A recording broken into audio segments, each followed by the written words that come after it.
Today I'm going to show you how to remove a Gmail account from connected apps and services step by step so you can clean up old permissions and keep your account more secure. This is especially useful if you signed into a website or app with Google before and no longer want it linked to your Gmail account. If this video helps, make sure to hit the like button and subscribe for more quick tutorials like this.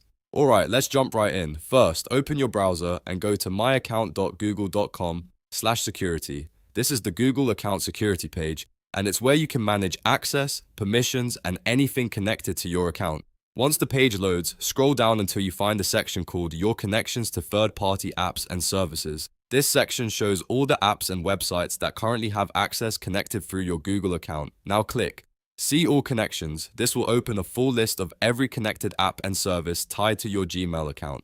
Take a moment to review the list carefully because some of these connections may be old apps you no longer use, while others may still be active and important. Make sure you identify the correct app before removing anything.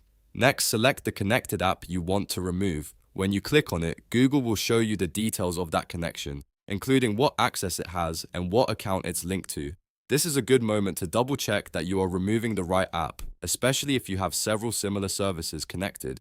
Once you've confirmed it's the right one, click Delete all connections you have with this app. Google may phrase this slightly differently depending on the app, but the goal is to fully disconnect that service from your account. After that, you'll be asked to confirm the removal. Click Confirm to finish the process. After confirming, the app will no longer have that connection to your Gmail account. If you want to remove more apps, simply repeat the same steps for each one. Open the app connection, review it, delete all connections, and confirm again. This is a great way to clean up your account, reduce risk, and make sure only the apps you trust still have access. That's it.